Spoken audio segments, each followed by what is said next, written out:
ବାଲେଶ୍ୱରର ମିର୍ଜାପୋଖରୀଠାରେ ଚାଲିଛି ପ୍ରସିଦ୍ଧ ଚନ୍ଦନ ଯାତ୍ରାର 107ତମ ଉତ୍ସବ। ତୃତୀୟ ଦିବସରେ ଆକର୍ଷଣୀୟ ସଙ୍ଗୀତ ବିଚିତ୍ରା କାର୍ଯ୍ୟକ୍ରମରେ ଝୁମିଲେ ଦର୍ଶକ। ବାଲେଶ୍ୱର ସହରର ମିର୍ଜାପୋଖରୀଠାରେ ଚାଲିଛି ପ୍ରସିଦ୍ଧ ଚନ୍ଦନ ଯାତ୍ରାର 107ତମ ଉତ୍ସବ। ଉତ୍ସବର ତୃତୀୟ ସନ୍ଧ୍ୟାରେ ଆୟୋଜିତ କାର୍ଯ୍ୟକ୍ରମରେ ଆୟୋଜନ କମିଟିର ସଭାପତି ପଦ୍ମଲୋଚନ ଲେଙ୍କା ପୌରୋହିତ୍ୟ କରିବା ସହିତ ମିର୍ଜାପୋଖରୀ ଚନ୍ଦନ ଯାତ୍ରାର ପୃଷ୍ଠଭୂମି ସମ୍ପର୍କରେ ଆଲୋକପାତ କରିଥିଲେ। ଯୁବନେତା ବିକ୍ରମ ପଣ୍ଡା ଏଥିରେ ମୁଖ୍ୟ ଅତିଥି ଭାବେ ଯୋଗଦେଇ 107 ବର୍ଷର ପୁରାତନ ପରମ୍ପରା ଜାରି ରଖିବାରେ କମିଟି କର୍ମକର୍ତ୍ତାଙ୍କ ପ୍ରୟାସ ପ୍ରଶଂସନୀୟ ବୋଲି କହିଥିଲେ। ତେବେ ଏହି ଉତ୍ସବ ମାଧ୍ୟମରେ ବାଲେଶ୍ୱରର ଭାଇଚାରାର ପରମ୍ପରାକୁ ବଜାୟ ରଖିବାକୁ ଶ୍ରୀ ପଣ୍ଡା ସମସ୍ତଙ୍କୁ ଆହ୍ୱାନ ଦେଇଥିଲେ। 107 ବର୍ଷ ମତେ ଲାଗୁଛି କୋଉଠି ନା କୋଉଠି ଏକ ପରୀ କାହାଣୀ ଭଳି ଲାଗୁଥିବ। ଯେଉଁମାନେ ଉପସ୍ଥିତ ଅଛନ୍ତି, गोटे संगठन गोटे अनुष्ठान को 2 वर्ष 5 वर्ष चलेवा आजिका परिस्थिति एक दुर्लभ व्यापार।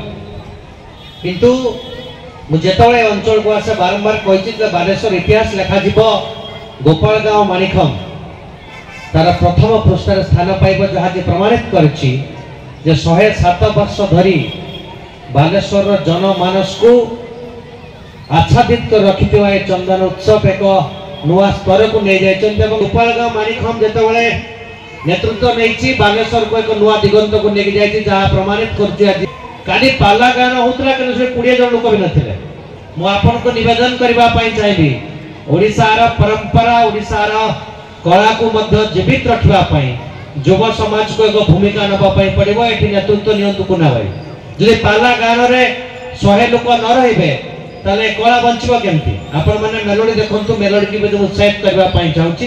किंतु ता संगे संगे चंदन यात्रा एक भाईचारा यात्रा है। कोन ठाकुर दो आसी खेलंती जो चापो खेलंती 7 दिन धरि के एक मनोरंजन कार्यक्रम हुए।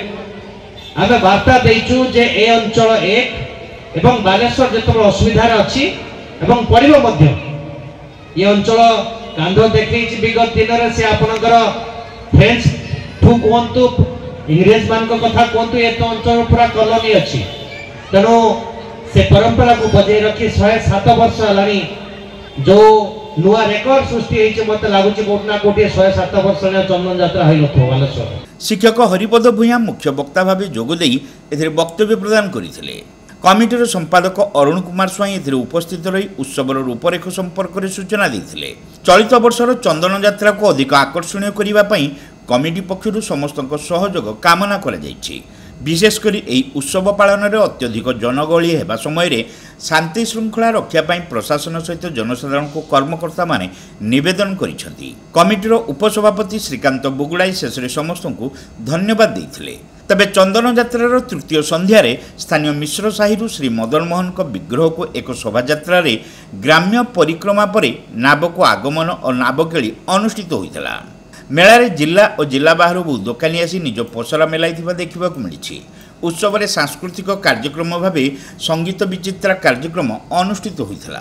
कलाकार जादुकरी संगीत को दर्शक माने दीर्घ समय धरी उपभोग करते। सरोज कुमार लेंका, अनुप कुमार स्वाई, मनोज कुमार दास, अविनाश स्वाई, प्रभात महांती, नारायण दत्त, रंजित बेहेरा, धीरज महांती, भारत भूषण दास, सुमंत साहू, चित्तरंजन महांती, वीरेन्द्र कर, शौर्य सुंदर सेन, अशोक कुमार त्रिपाठी प्रमुख समस्त कार्य परिचालना करथिले।